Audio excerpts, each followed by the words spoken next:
having been appointed a judge of the High Court at Bombay, having been appointed a judge of the High Court at Bombay,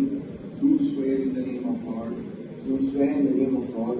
that I will bear true faith and allegiance to the Constitution of India as by law established,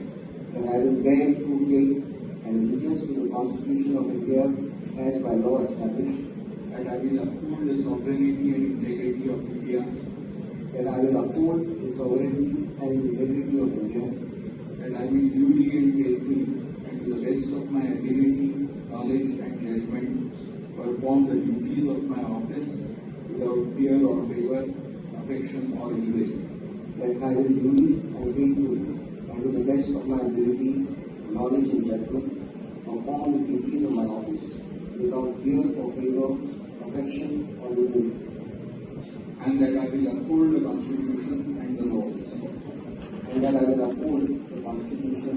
and the laws.